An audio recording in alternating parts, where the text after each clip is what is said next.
Bien, hemos estado reflexionando en la palabra de Dios. Hoy se leyó como parte de la lectura de hoy en Segunda de Pedro. Se leyó hasta el 4 porque yo tengo la otra versión acá, los otros dos versículos sobre el cual hemos estado construyendo nuestra reflexión, nuestra meditación. Oiga bien, los sermones no son para única y exclusivamente deleitar a la gente o impresionar a la gente. Los sermones es la palabra de Dios predicada a manera de nosotros escuchar la voz de Dios. Y debemos siempre venir a la casa del Señor con la expectativa de qué es lo que Dios me va a decir hoy.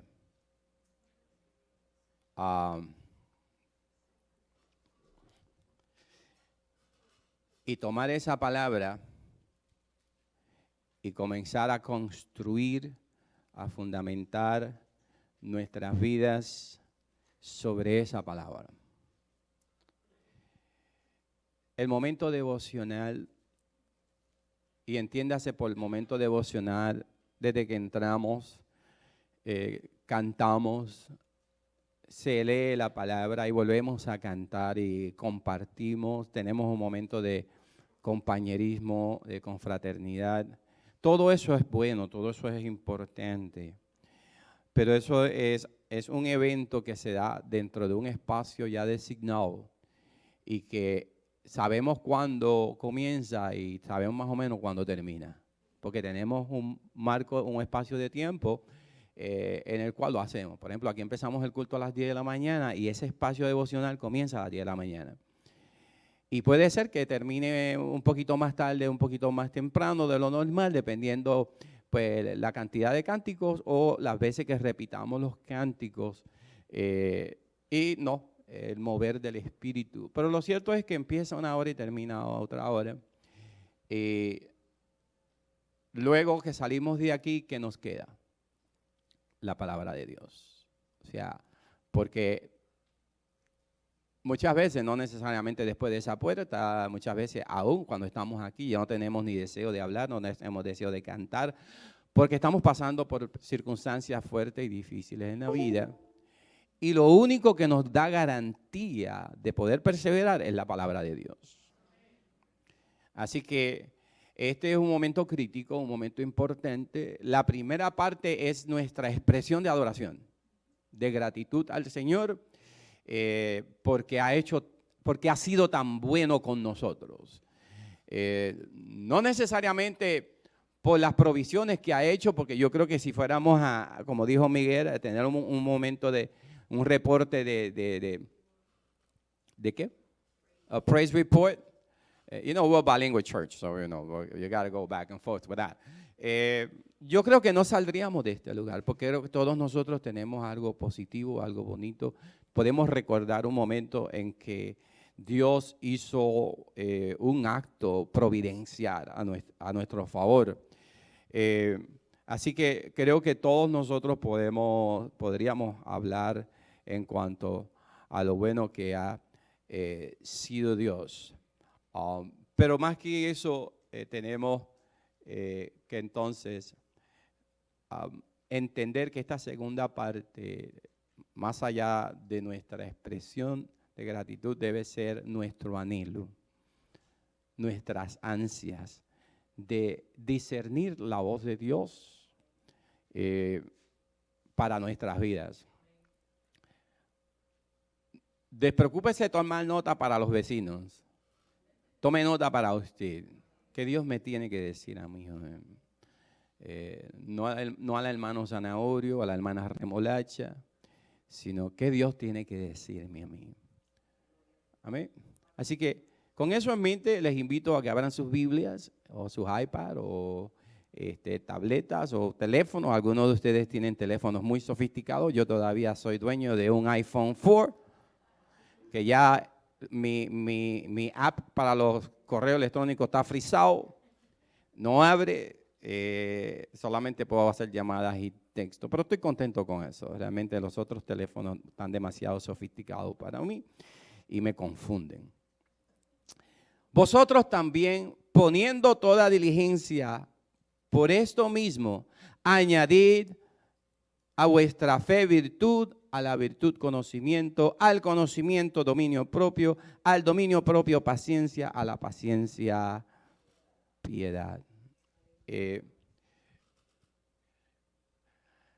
Una de las cosas que a nosotros nos ocurre como seres humanos, desde que comenzamos a tener uso de conciencia, y a veces previo a eso, porque aún desde nuestra infancia, particularmente si vamos a recordar las transiciones que hacemos o hacen nuestros niños desde que nacen, ustedes saben que los primeros meses son unos meses completamente de total dependencia.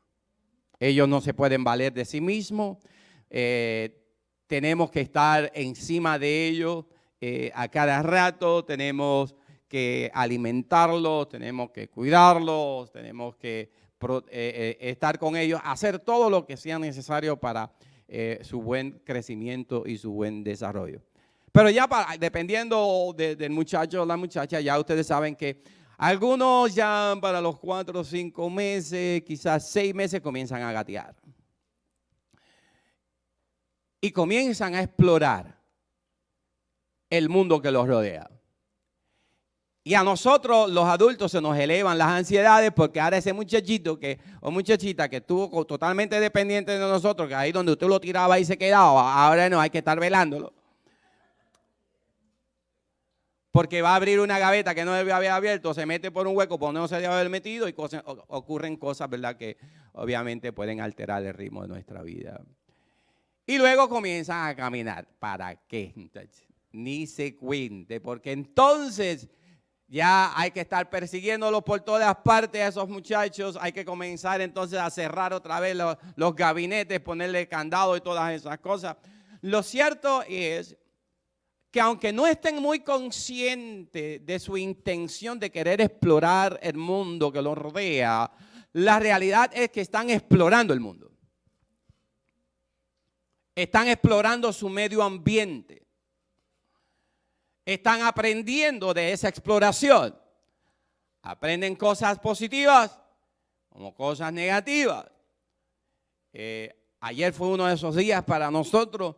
Estuvimos de abuelo ayer todo el día. Tenemos una nieta de 6 años que tiene energía por todos ustedes. No se está tranquila en ningún momento. Eso a cada rato, abuelo, you're my horse, y giddy up, come on. Y cuando me suelta a mí, coge al tío y corre para aquí, corre para allá. Y vente y sube y me tiene subiendo las escaleras, subiendo y bajando todo el día. Vente, abuelo, te voy a enseñar mi casa, mi cuarto, que es un segundo piso. Ella, te voy a enseñar mi casa, te voy a enseñar los arreglos que le hice. Así se pasa todo el día. Come on, abuelo, again. Dije, pero ya yo vi tu casa. Es mi cuarto, anyway. Pero cuando ella llega, esa es su casa. Porque ella lo arregla, ella tiene su camita al lado de nosotros. Pero la chiquita,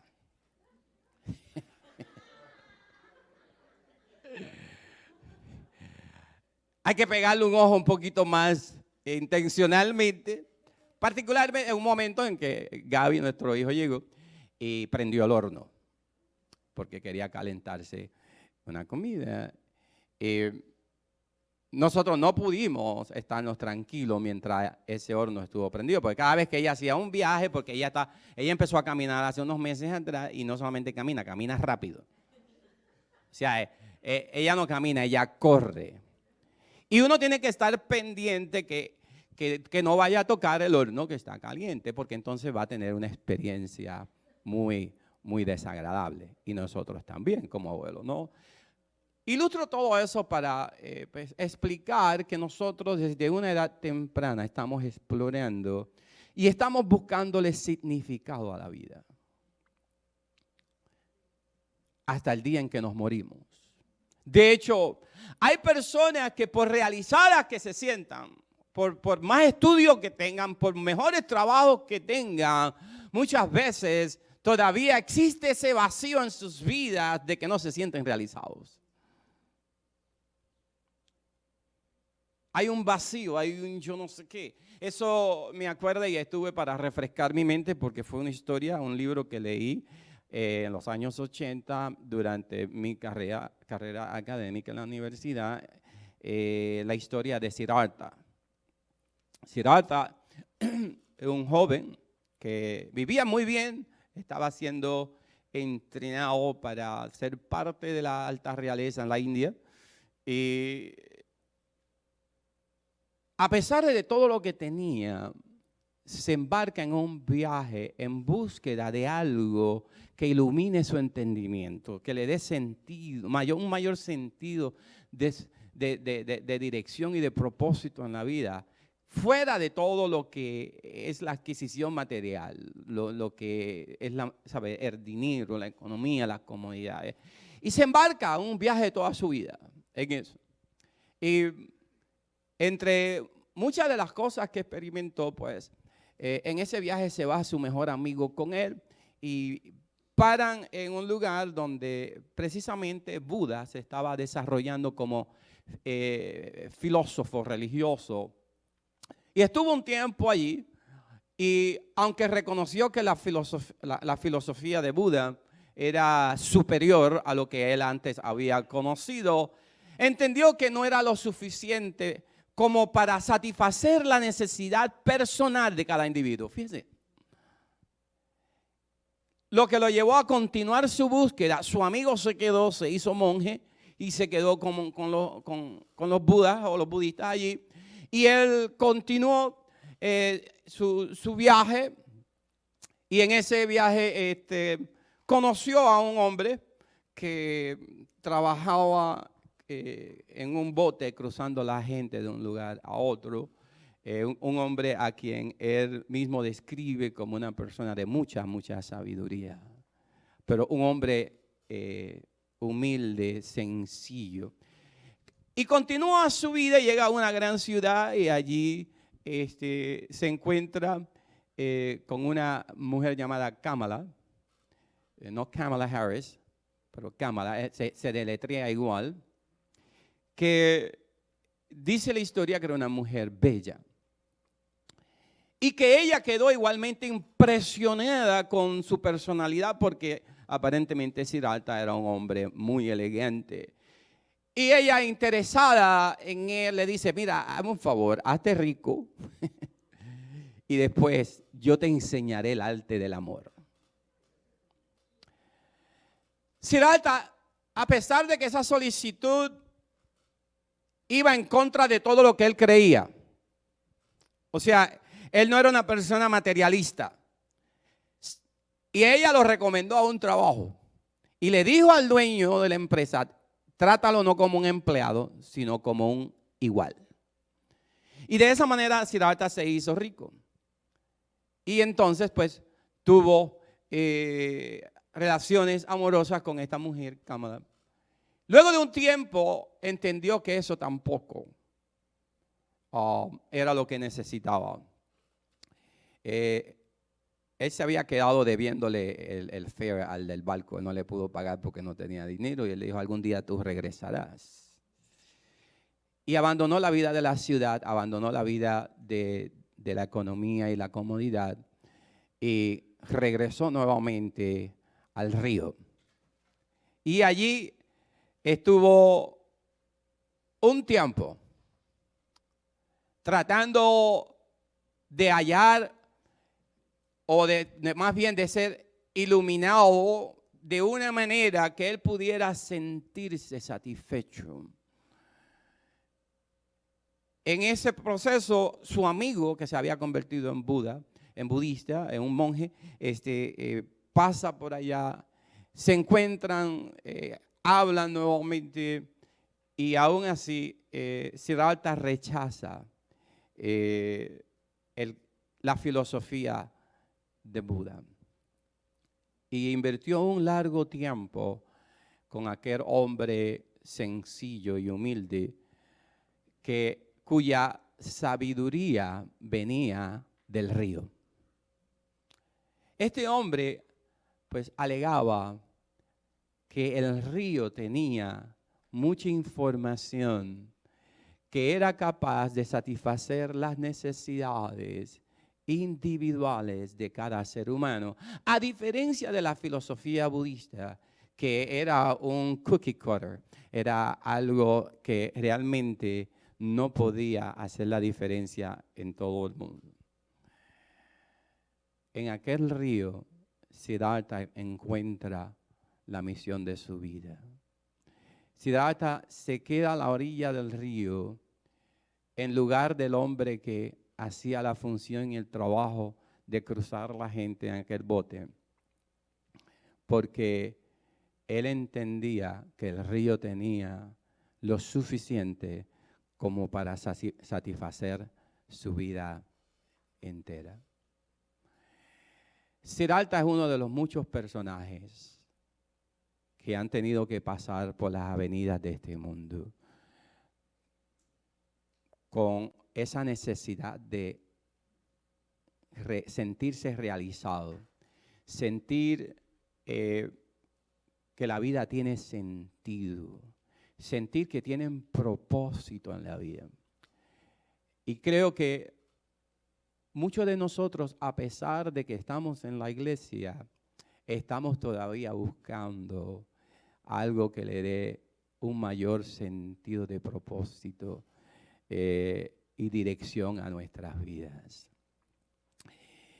Jesús es el río de agua viva.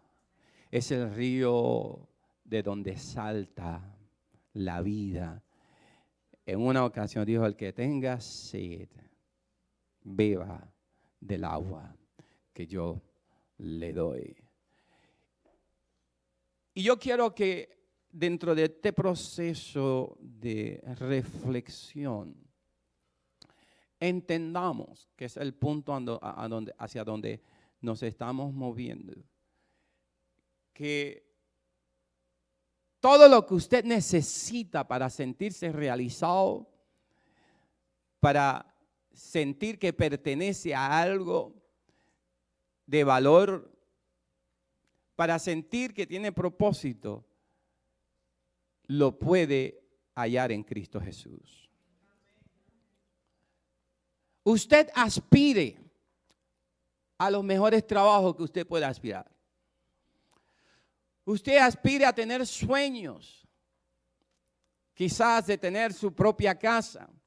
Yo aspiro a una casa con una cocina más grande. A mí me gusta cocinar. Y a veces en casa no se forman pleitos, se forman tensiones. Porque a veces la pastora no mira mucho para la cocina. ¿No? Yo creo que es entre mi mamá y yo. ¿Dónde está mami? Ok, ahí está arriba. Es porque a veces, yo todos los días entro a la cocina y hay momentos donde ella, por alguna razón u otra, tiene que entrar a la cocina, que se va a hacer un café, se va a hacer algo, y ella sabe que a veces cuando yo estoy allá adentro no me gusta que otros estén chocando conmigo. Entonces yo veo que se para en una esquina y yo digo, ¿tú quieres algo? Me dijo, no, cuando tú termines. Cuando yo termine a veces puede coger 3 horas. Yo dije, no, está bien. Yo me salgo, ya todo lo que tiene que hacer, voy, me siento a ver televisión, me echo a un lado para que ella haga lo que tiene que hacer. Así que yo aspiro a una casa con una cocina más grande, o por lo menos 2 cocinas, uno para ellos y la otra para mí.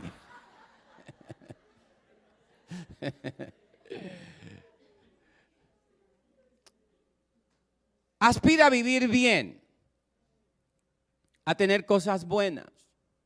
Creo que particularmente en la realidad latinoamericana, independientemente de la clase de trabajo que nosotros hacemos, trabajamos fuerte.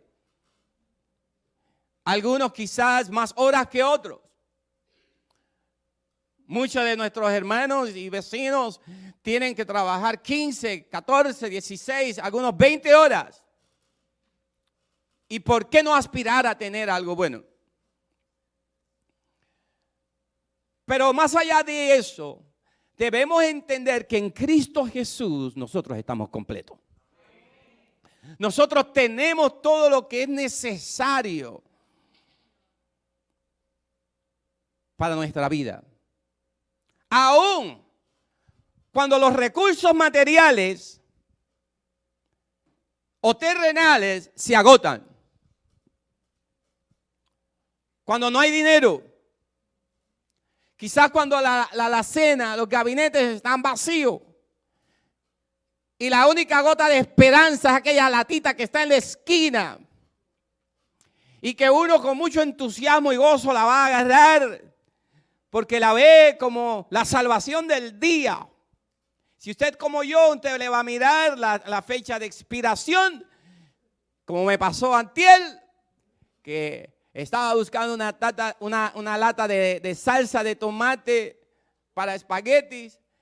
Y la única que había tenía la fecha del 2016.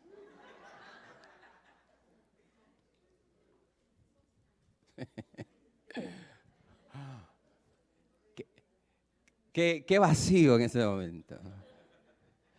Qué desilusión. Tuve que salir para la bodega a caminar, a comprar algo. Aún así, cuando los recursos terrenales faltan, tenemos a Dios. Por eso el profeta Habacuc decía, aunque no haya leche en la nevera, ¿lo dijo o no lo dijo?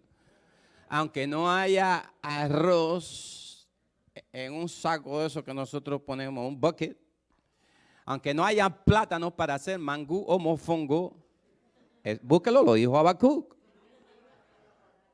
Lo que pasa es que él lo dijo en su contexto personal, ¿no? Histórico. Quizás no comían mangú, pero comían otras cosas. Es lo que dijo, aunque no haya de comer en mi casa, aún así yo alabaré al Dios de mi salvación.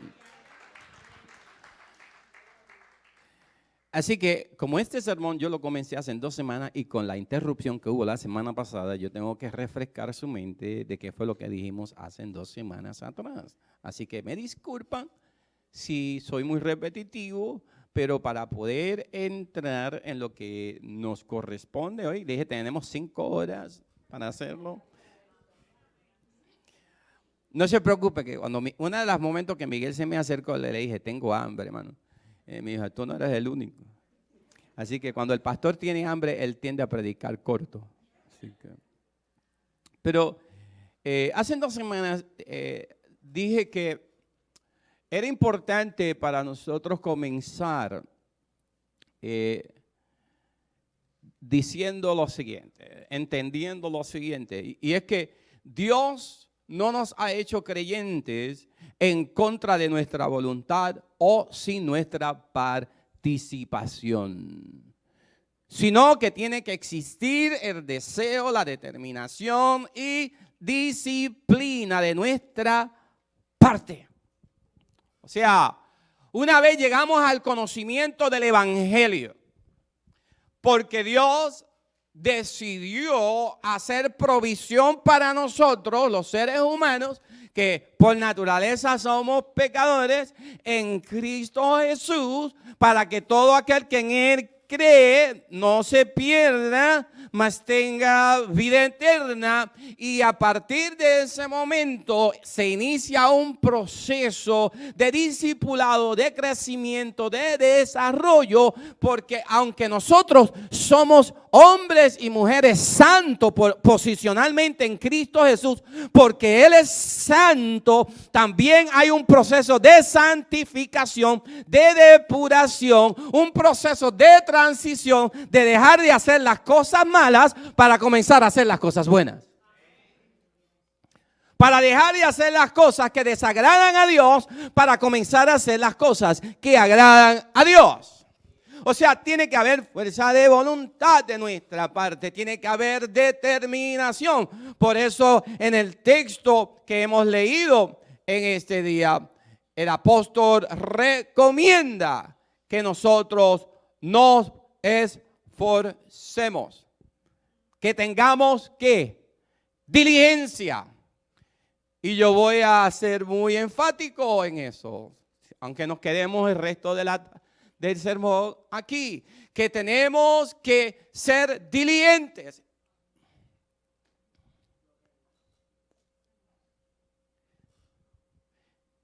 No debemos nunca olvidar, y yo creo que uno de los problemas que afecta a los creyentes es la falta de conocimiento bíblico. Lo estuvimos estudiando este miércoles, no pudimos entrar, vamos a entrar sobre el estudio bíblico, cómo memorizar la palabra de Dios y la importancia de memorizar la palabra de Dios. O sea, de hecho, en uno de los momentos que escuchamos a Dios quejarse, Dios mismo dice, mi pueblo perece por falta de conocimiento. Así que tener conocimiento de la palabra de Dios es importante.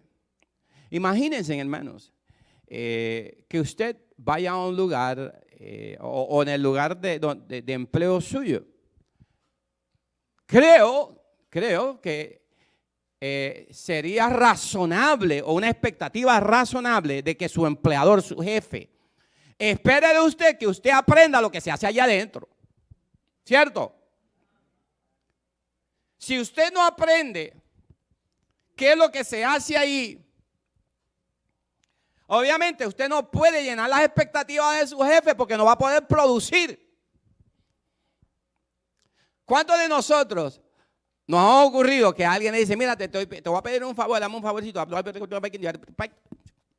Sí, no te apures, yo lo hago. ¿Qué dijo él? Yo no entendí. Pero no nos atrevemos a preguntar nuevamente, por favor, ¿usted me puede repetir lo que me dijo? Que mira, que cuando termines tu trabajo y tus funciones, que cojas esto, lo saques de allí y lo pongas allá. Pero por no preguntar, ahora no sabemos qué fue lo que se nos pidió. A los esposos nos ocurre eso. Las esposas hablan una jeringosa que nosotros no las entendemos. Entonces, cuando llegamos por la tarde, dice, ¿y lo que te pedí? ¿Me pediste qué? Bueno, yo te dije antes de tú salir por aquí que hicieras esto. Eso fue lo que tú dijiste. Entonces tenemos una esposa molesta, irritada, un jefe molesto, irritado, porque no nos atrevimos a preguntar o no nos informamos bien de cuáles eran sus expectativas, y ahora cuando él llega o ella llega a exigir el trabajo, no lo tenemos porque no entendimos lo que había que hacer. Mire, entonces, ¿cómo nosotros como creyentes pretendemos entender lo que nos corresponde hacer si no tenemos el conocimiento necesario? Dicho sea de paso, miren, los cultos de estudio bíblico deberían ser tan concurridos como un domingo. Y eso no es para llenar asiento, porque si es para llenar asiento, mejor no venga. Es para que usted se empape de la palabra de Dios y usted comience a fundamentar, a construir su vida sobre la palabra de Dios. En el tema de ponerle diligencia, de echarle ganas, de poner empeño en las cosas que nos corresponde a nosotros, pues mire, Jesús en una ocasión en Mateo 16, 24 dice, si alguno quiere venir en pos de mí, fíjese que hay una invitación, no hay una imposición. Otra vez, por eso fue que dije que Dios no nos obligó a ser cristianos. Él nos presentó el plan de salvación, usted lo escuchó, hay gente que responden, hay gente que no responden. Entonces, en adición a eso, Jesús dice, mira, este camino en el cual yo voy a caminar tiene una puerta muy estrecha, muy incómoda, muy angosta. El camino del mundo tiene una puerta bien amplia. Pero el que quiere venir en pos de mí, ¿qué dice? niéguese a sí mismo, tome su cruz y sígame. Si yo me fuera a quedar ahí, entonces se cumplirían las 5 horas que les dije que iba a predicar hoy, porque de ese texto nada más hay mucho material para cortar. O sea, ¿qué implica eso de negarse a uno mismo? ¿Qué implica tomar la cruz? ¿Y qué quiere decir seguir a Cristo? Quizá lo desarrollamos en otro momento. Pero quiero resaltar el hecho de que seguir a Dios es un acto que requiere voluntad nuestra, requiere que usted ponga diligencia en ello. Mateo 11:28, venid a mí todos los que estáis trabajados y cargados, y yo os haré descansar. Otra vez, es una invitación. Las invitaciones, nosotros sabemos que cuando nos llegan, que nos pueden llegar ahora por distintos medios, todavía hay gente que usan correo, el correo tradicional. No, nunca se me va a olvidar cuando llegó el concepto de los correos electrónicos. Había un grupo de pastores, y eso lo vivimos nosotros, que luego de una reunión dijeron, pues mira, pues te vamos a mandar el insumo de todo lo que hicimos aquí por correo electrónico. Y un solo pastor, que todavía no estaba adelantado en tener correo electrónico o tener una computadora, dijo, ¿y a mí? ¿Cómo van a hacer llegar él? Si ustedes vieran la crisis que se formó allí, porque el hombre no tenía un correo electrónico. Y después de un rato debatiendo cómo era que le iban a hacer llegar la información al hombre, a alguien se le prendió el bombillo y dijo, mira si el correo todavía funciona. Se lo podemos mandar por el correo regular. O sea, las invitaciones hoy día nos llegan por textos, nos llegan por correo electrónico, nos llegan por Facebook, por YouTube, por WhatsApp, Instagram, Twitter. Y queda siempre a discreción nuestra aceptar o declinar, ¿cierto? Así que entiéndase que hay momentos donde usted va a sentir o va a desear que Dios lo empuje. Cuando en ese momento va a requerir que usted mismo se empuje sobre las promesas de Dios, basado en las promesas de Dios, contando que Dios dijo que va a estar contigo hasta el fin de los tiempos.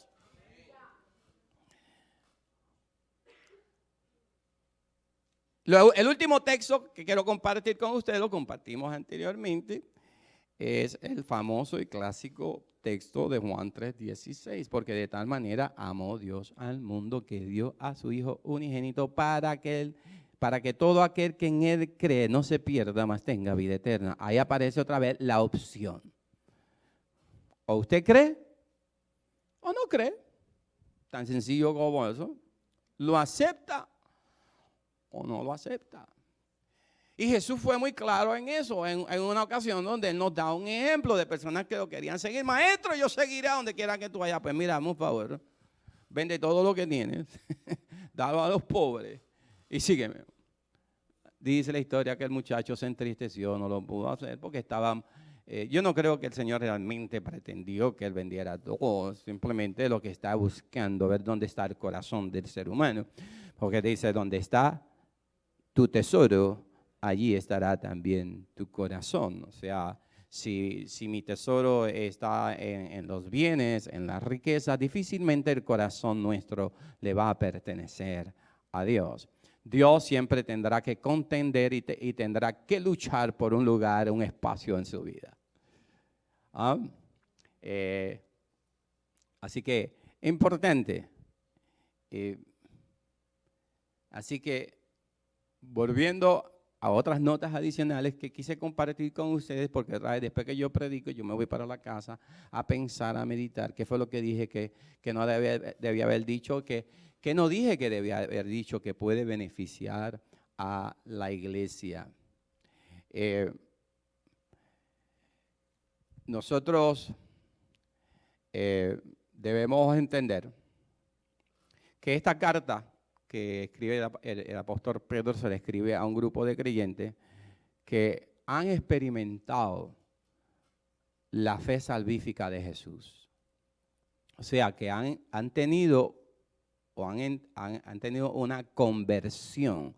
Conversión es que ahora yo reconozco que soy pecador, Jesucristo murió en la cruz del Calvario por mí, yo lo acepto como Señor y Salvador de mi vida, recibo el perdón de Dios para con mi vida, y antes yo iba caminando en dirección completamente opuesta a Dios o hacia la cruz, y ahora yo comienzo a caminar hacia la cruz.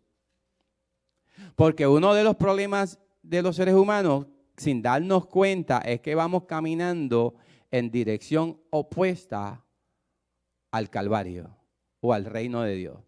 A pesar de que profesamos que creemos en Dios. Porque creer en Dios y conocer a Dios son dos cosas diferentes. ¿Okay?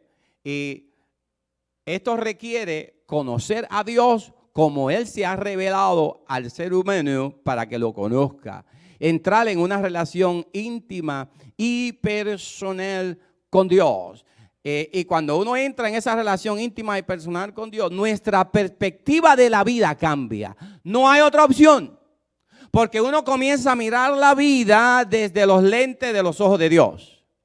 Desde la perspectiva de los principios y valores del reino de Dios.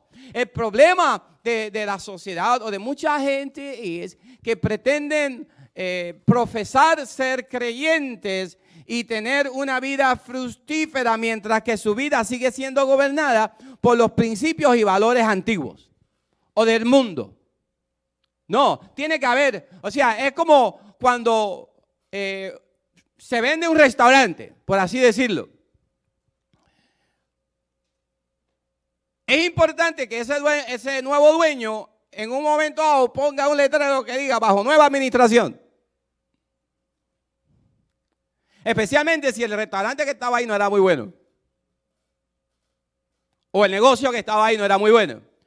Porque a veces cuando uno compra un negocio, una propiedad, uno compra también la imagen que dejó la otra gente. La reputación que dejó la otra gente. Así que hay que poner bajo nueva administración.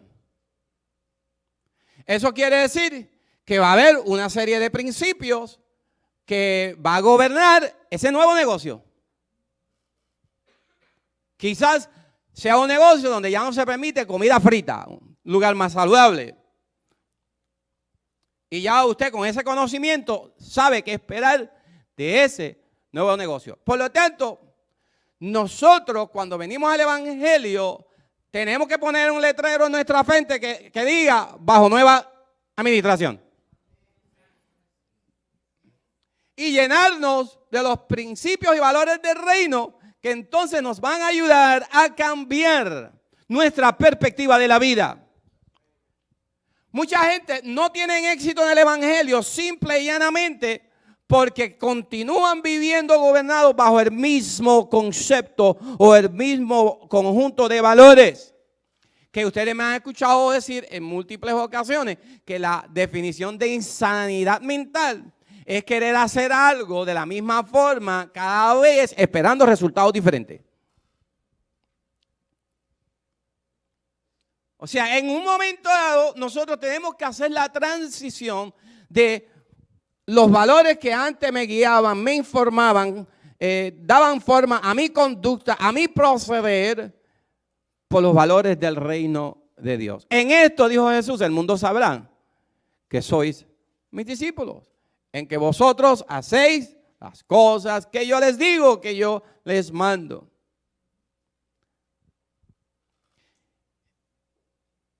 Así que nuestra vida debe estar fundamentada sobre el elemento de la fe, que es lo que dice el apóstol Pedro. Y por fe, entiéndase, en primer lugar, que hemos recibido de parte de Dios unas enseñanzas que es lo que acabo de decir, unos principios y unos valores que van a comenzar a orientar nuestras vidas. Eso es un aspecto de la fe. Las enseñanzas, en otros sitios le dicen doctrinas. ¿Qué fue lo que dijo Jesús? ¿Se acuerdan la famosa pregunta, what would Jesus do? ¿Qué haría Jesús en ese momento? Pues mire, en cada momento de nuestras vidas nosotros nos tenemos que hacer la pregunta, ¿cómo Jesús exige y demanda que yo maneje esta situación? Sea en mi vida personal, sea en mi vida de familia, sea en mi vida social, en mi vida de trabajo. O sea, ¿qué espera Jesús que yo haga en esta situación? O sea, yo tengo un desacuerdo con mi jefe y quizás es un acto de injusticia, pero ¿cómo Jesús pretende que yo maneje esta situación? Quizás el desacuerdo es en casa, con la esposa, con el esposo, con los hijos. ¿Cómo Jesús quiere que yo maneje esta situación? O sea, ¿cómo Dios quiere que yo maneje este hijo que es rebelde, que es desobediente? O sea, que yo no le añada más quizás peso. La Biblia dice que nosotros no provoquemos a nuestros hijos, ¿qué? A ira, que tratemos de corregirlo con amor, con paciencia, con entendimiento. De hecho, miren, muchas veces el problema con nuestros hijos es que simple y llanamente no los conocemos ni los entendemos. Porque yo soy papi y yo soy mami y se acabó. Y usted habla cuando las gallinas hagan sus necesidades. Eso es lo que le decimos a nuestros hijos. O sea, tú no tienes derecho a expresarte, tú no tienes derecho a ser. Sí es cierto que nosotros como padres tenemos mayor experiencia y conocimiento, pero parte de un buen desarrollo y un crecimiento saludable para un niño es que él pueda desarrollar su propia identidad, que pueda expresarse aparte de nosotros. Claro, cuando uno lo ve por un camino mal y uno ve que está adoptando principios y valores que no son conformes al reino de Dios, hay que corregirlo.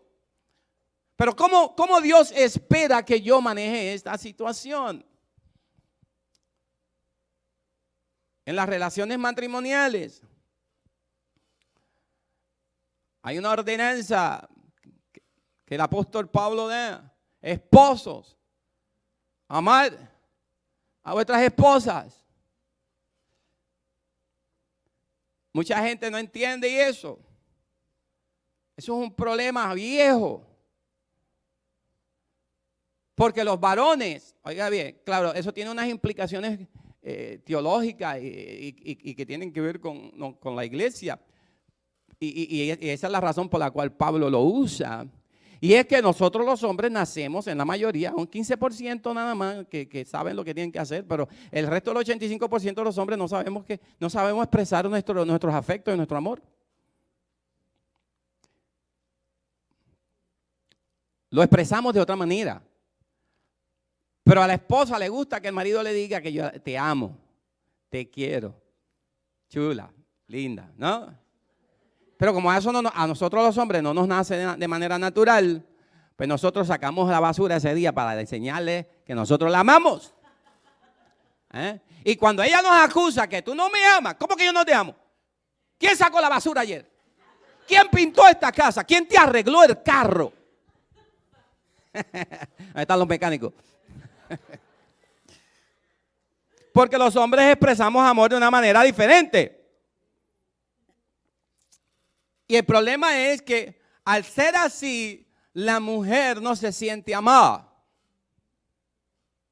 Por eso el consejo del apóstol Pablo, amar a vuestras mujeres como Cristo amó a la iglesia. Pero por otro lado le dice a las mujeres, respetad a vuestros maridos. ¿Sabe por qué eso es importante? Porque no es que la mujer quiera de manera intencional faltarle respeto al marido, es que la cultura nos enseña que cualquier cuestionamiento que nos haga una mujer es una falta de respeto a nuestra hombría.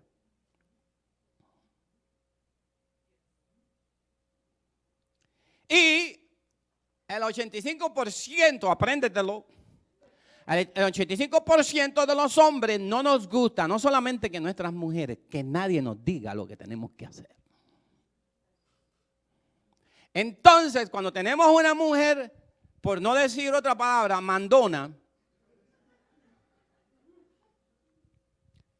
nuestra hombría se siente trastocada.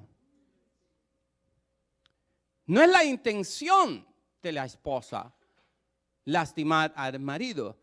Pero la cultura nos dice que el hombre de la casa soy yo.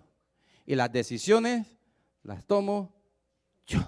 Yo soy lo suficientemente independiente como para saber lo que tengo que hacer. Y fíjense, una simple sugerencia de una esposa se puede interpretar como una falta de respeto.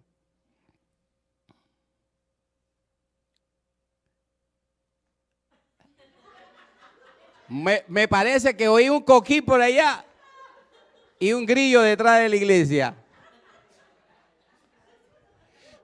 Miren, esto es importante, porque por muchos años Dios ha estado trabajando con estas cosas. Y por eso es que Dios se queja por falta de conocimiento. Saben que los estudios enseñan que el 90 y pico % de los divorcios, la gente se divorcian amándose, es que simple y llanamente no se pueden entender. Hay casos serios, claro, los hay, pero la mayor parte de los divorcios se dan.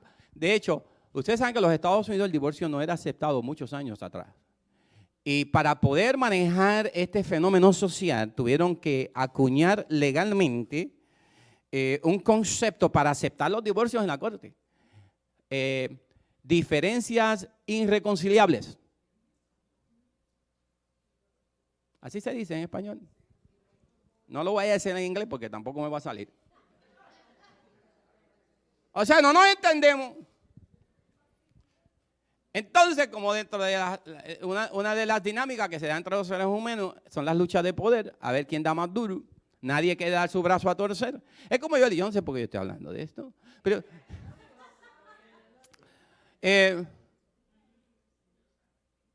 cuando yo tengo consejería matrimonial, que surgen sus diferencias, a veces me hacen unos planteamientos. Normalmente, casi siempre es la misma. Pastor, es que él no me quiere. Él nunca me lo dice. Él no me quiere. La mujer dice eso. Y el hombre muy firme dice que a mí no me respeta.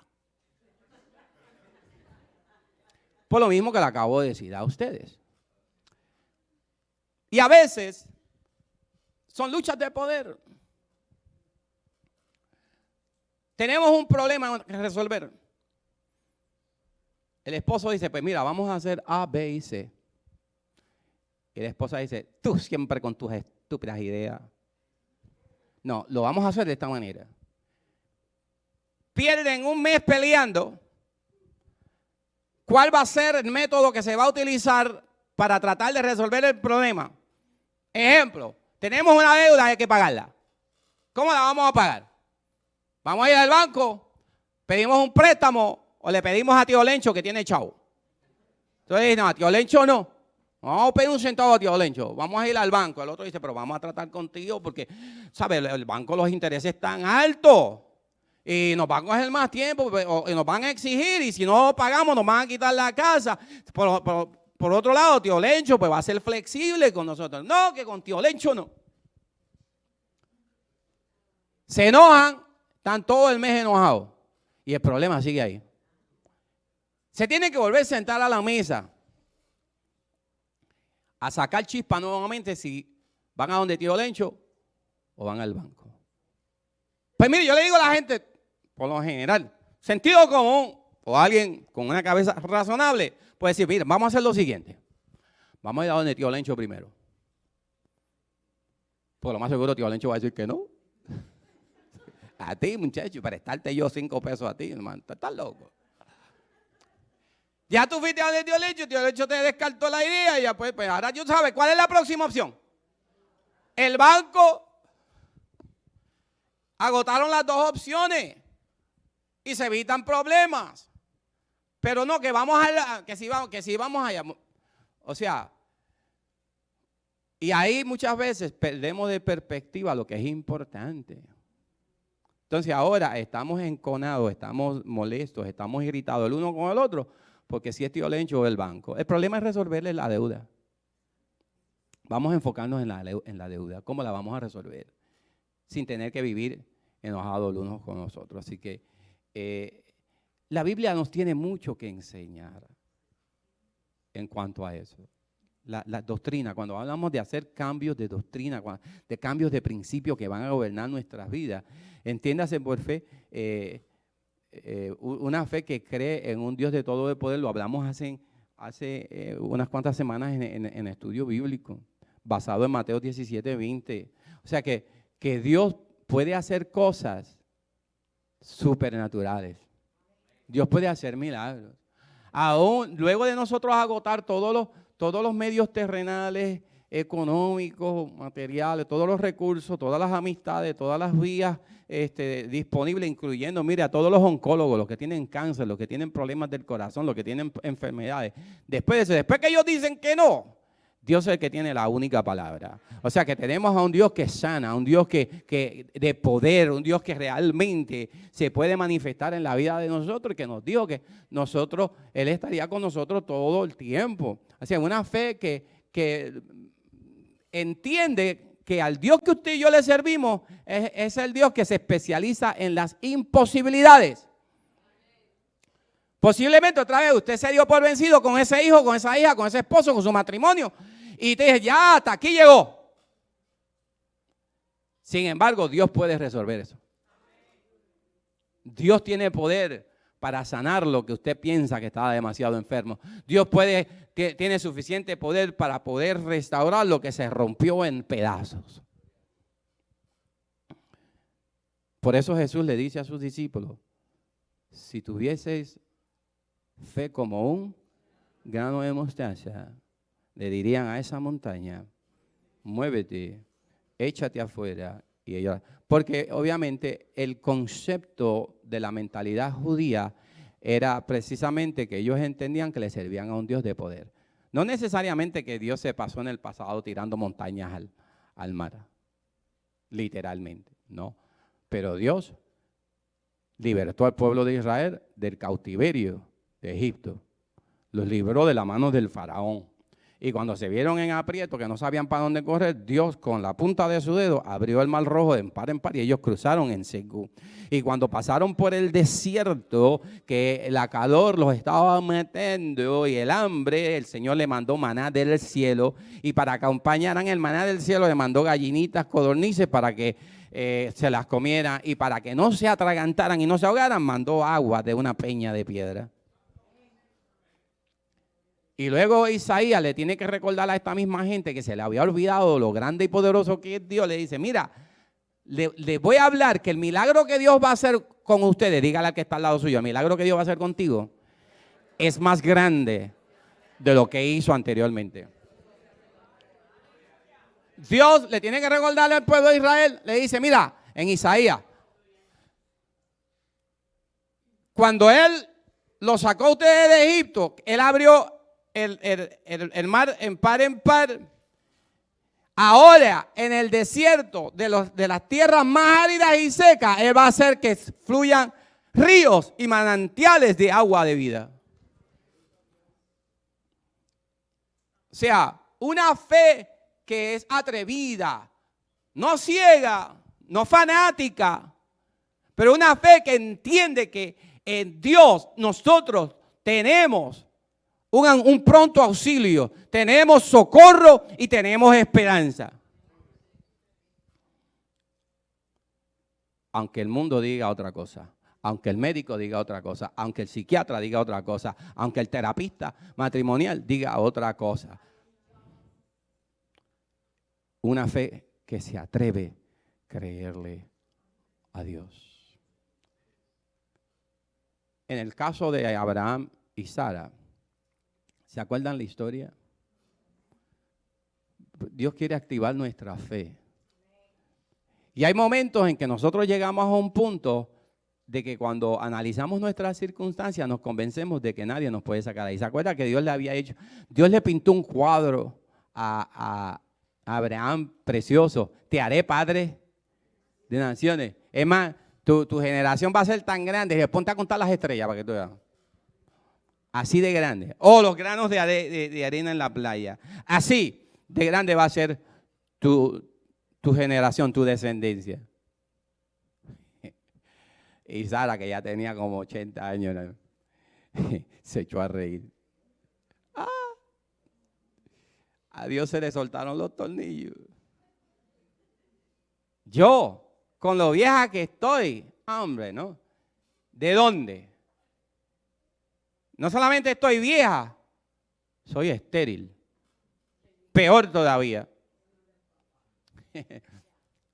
A mí me encanta esa escena cuando Dios manda a las tribus, las manda a buscar y pongan los bastones. Y pusieron el bastón de Aarón. ¿Sabes lo que es un bastón? ¿Alguien tiene un bastón aquí? De madera. ¿Ese es de madera? No, de metal. Pues mire, pusieron el bastón de Aarón allí y al otro día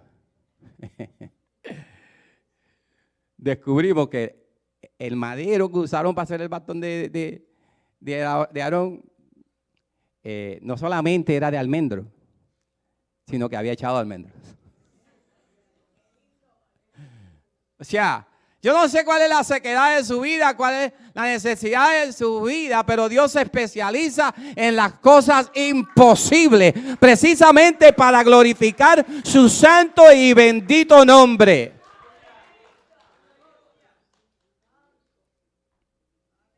Jesús le dice, o sea, tengan ese tipo de fe.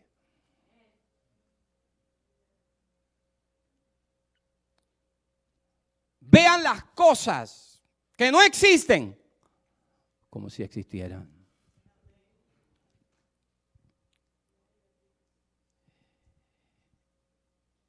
Y por fe, y voy terminando para moverme al tercer slide donde lo dejé la otra vez. Entiéndase que usted ha recibido el don del Espíritu de Dios para capacitación y empoderamiento para poder vivir una vida completa y fructífera. Entiendo las luchas. Entiendo las pruebas. Miren, una de las cosas que a mí me encanta de Jesús es que Jesús fue bien honesto. Jesús en ningún momento le dijo a la gente, mira, sígame y tendrán una vida de rosas sin espinas. No, eso lo cantó Felito Félix. O hay otros cantantes que cantan rosas sin espinas. Jesús no le dijo, mira, sígame y van a tener una vida completa sin problema, de prosperidad y de bendición y de abundancia. Al contrario, Jesús le dijo, mira, por seguirme a mí, ustedes sufrirán, tendrán persecución, pasarán necesidades, los van a acusar, en algunos casos los van a matar, mas confiad, porque yo he vencido al mundo.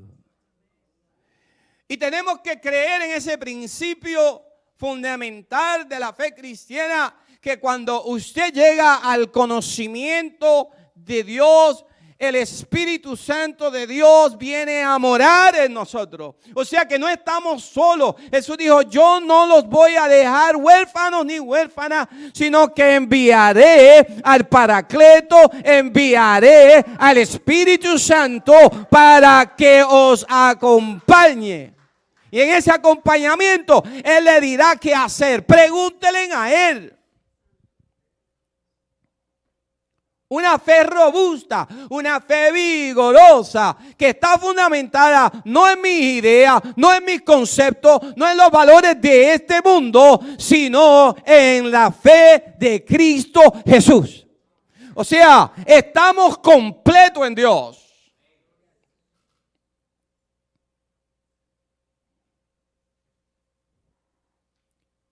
Y termino con este slide, se lo prometo, para que se vayan a almorzar, que algunos de ustedes ya están abostezando y me están aburriendo a mí con las abostaciones.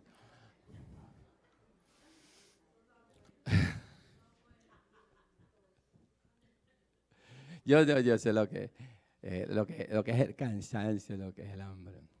De hecho, ayer yo estuve despierto desde las 5 de la mañana, gracias al hecho de que yo no cambié el reloj la semana anterior de mi cabecera de la cama. Yo tengo esos relojes antiguos que ya ni se ven. y teníamos que salir temprano para llevar a mi suegra a una intervención médica. Yo veo que la pastora baja, yo miro el reloj, ay Dios mío, yo estoy tarde, decía a las 7:20, me levanto, salgo corriendo, hago mis gestiones, me empiezo a vestir, me prendo la televisión, cuando veo decía a las 5 y pico de la mañana, y yo, bueno.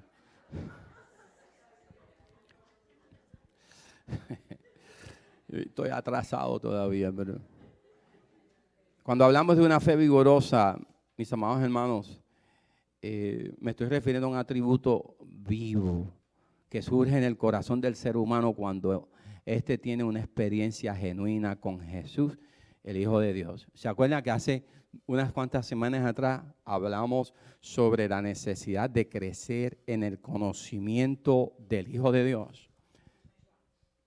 Es importante que nosotros crezcamos en ese conocimiento. De lo contrario, nuestra fe no va a aumentar. Yo siempre hago a la misma comparación. Miren, todos nosotros tenemos nuestro mejor amigo, nuestra mejor amiga, ¿cierto? ¿Verdad que sí? A quien le confiamos en algunas ocasiones secretos, a quien le confiamos posesiones. Mira, te voy a dejar este reloj o este dinero que no tengo dónde guardarlo, te lo voy a dejar en tu mano, ¿cierto? O te voy a dejar a mis hijos para que me los cuide por unas horas. Tengo unas gestiones que hacer, ¿verdad que sí? ¿Haríamos eso nosotros con un desconocido? ¿Con alguien quien apenas hemos conocido? No, ¿verdad que no? En muchas ocasiones nosotros no podemos confiar plenamente en Jesús porque no lo conocemos. Y no conocemos las cosas que realmente Él es capaz de hacer, que Él puede hacer. Aparte de la que ya Él obró, porque en la cruz del Calvario la obra está completa. Miren, aunque nosotros nos muramos, decía el apóstol Pablo, y si vivimos, para Él vivimos, y si morimos, para Él morimos. O sea, que la obra como quiera que sea está completa en Cristo Jesús. Si estamos vivos, gloria a Dios. Seguimos alabando y glorificando su nombre y seguimos impulsándonos en esta vida con mucha energía, con mucho entusiasmo, con muchas ganas, con mucha esperanza, sabiendo que mientras estamos aquí, Dios camina con nosotros. Y el día en que nosotros dejemos de existir es porque nos fuimos con Él. Pero una fe en esa experiencia con el Cristo resucitado. Cuando hablo de una fe vigorosa, me estoy refiriendo también a esa experiencia real con el Hijo de Dios, cual motiva y da forma a una nueva manera de vivir, que fue lo que dije hace un rato. Señores, si lo que nosotros hemos hecho hasta ahora, antes de venir al conocimiento de Jesús, no nos ha funcionado, no nos ha dado el resultado que nosotros deseamos o necesitamos, pues mire, entréguese en la mano de Cristo 100%. Suelta esos problemas y esas ideas y esos conceptos o esas luchas que usted tiene, déjesela al Señor, confíen en Él, comience a vivir de una manera diferente, cambie el viernes yo decía, basado en el Salmo 145 que estuvimos hablando, donde el salmista dice, te exaltaré, mi Dios, mi Rey, y te bendeciré eternamente y para siempre. A veces lo único que hace falta en la vida es un cambio de perspectiva, señores. Escuchaba un predicador decir esta mañana que muchas veces, las experiencias difíciles que estás viviendo ahora, que de alguna manera te están causando fatiga, te están causando insomnio, dolor, tristeza, ansiedad, es precisamente la experiencia que te va a preparar para recibir una bendición de parte de Dios. Esa puerta que se te cerró en la vida, que tú estás tirando pleito porque se cerró y es que no te das de cuenta que quien la cerró fue Dios. Porque no quería que tú entraras por ahí. Porque Él tiene una puerta que Él quiere abrir para que tú entres y entonces goce a plenitud las bendiciones que Él tiene para nosotros. O sea, que a veces estamos peleando con cosas que Dios mismo está actuando a favor nuestro y no nos damos cuenta, no podemos discernir que es que Dios de alguna manera u otra está muy envuelto en nuestra vida porque Dios sabe y Dios conoce lo que es mejor para ti. Muchas veces nosotros tenemos que desprendernos de esa idea de que nosotros sabemos que es mejor. Nos gusta citar muchas veces Jeremías 29, 11, dice, porque, ¿qué? Porque yo conozco el futuro que tengo, o porque yo sé, dependiendo de la versión que usted tenga, el futuro que yo tengo para ustedes, un futuro de bien, un futuro de bienestar. O sea, muchas veces se nos olvida, porque las presiones del momento, somos seres humanos, somos seres finitos, las presiones del momento nos agitan, nos desesperan, pero tenemos que mantenernos conscientes de que dentro de estas circunstancias hay un plan mayor, que es el plan de Dios para con tu vida, y que se va a revelar a tu vida en el momento cuando Dios ya determine que es el momento apropiado. Mientras tanto, si hay una situación que te está causando incomodidad, Señor, ¿qué yo tengo que aprender de esta situación? ¿Cómo yo voy a dar los próximos pasos para llegar a donde yo tengo que estar? ¿Me estoy dando a entender? Grupo de adoración.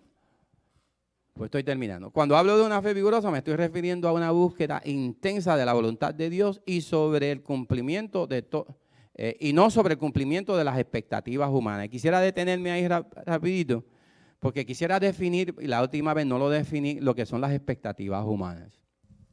O sea, Dios tiene un plan para con tu vida. Nosotros tenemos ciertas expectativas, ciertos deseos y ciertos sueños.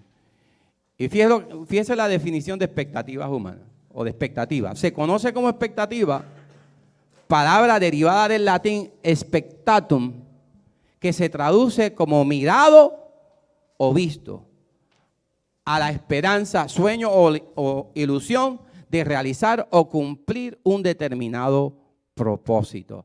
Así que por expectativas humanas me estoy refiriendo a la esperanza, ilusión o posibilidad de realizar o conseguir algo basado en nuestros deseos, en nuestras ambiciones, en nuestros caprichos personales, que muy bien, por buenos e inocentes estos sean, no estén alineados con la voluntad de Dios. ¿Está bien?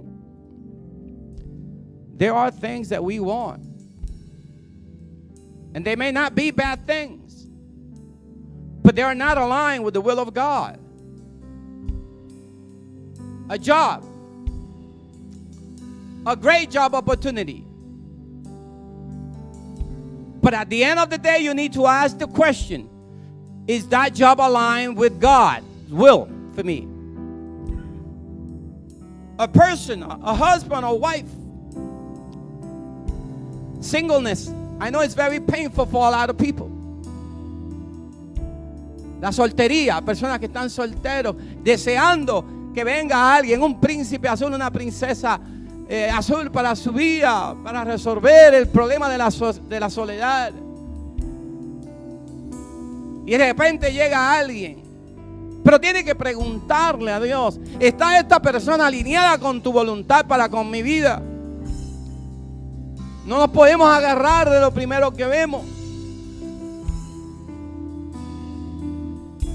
porque hay príncipes o princesas que llegan vestidos de ovejas, pero en su interior son lobos rapaces.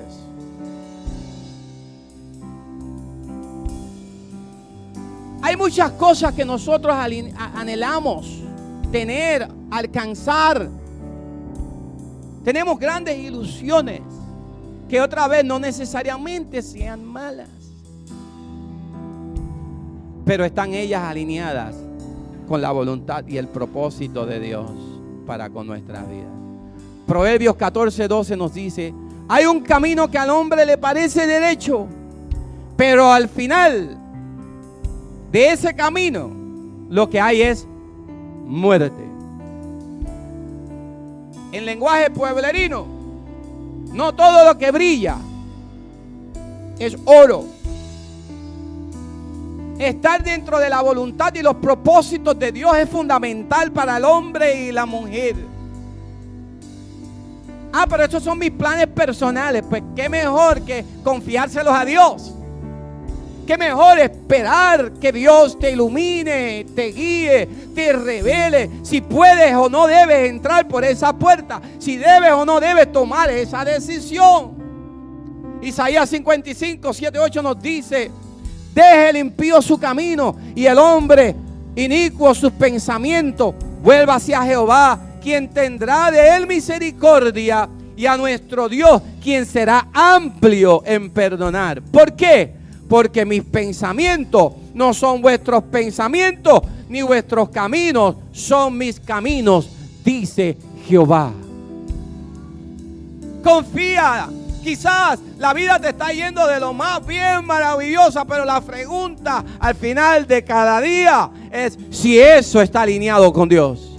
Si ese camino te va a conducir a vida eterna, a una vida de gozo y contentamiento, porque el gozo y el contentamiento se encuentra única y exclusivamente en Dios. La felicidad la podemos encontrar por ahí a baratillo.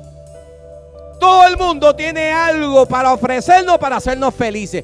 Cómprate este carro más grande, de mejor marca, y serás feliz. Cómprate esta casa, múdate a este vecindario y serás feliz. Tómate esto o tómate aquello, fúmate esto, fúmate lo otro y serás feliz. Al final del día, la pregunta que hay que contestar es si esa decisión, si ese camino me llevará a la vida eterna, o encontraré muerte emocional, muerte espiritual y en algunos casos hasta muerte física.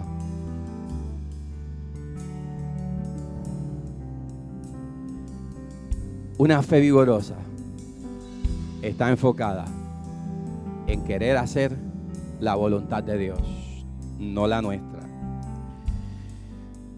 Dios nos ha llamado para ser pueblo. Nos ponemos de pie.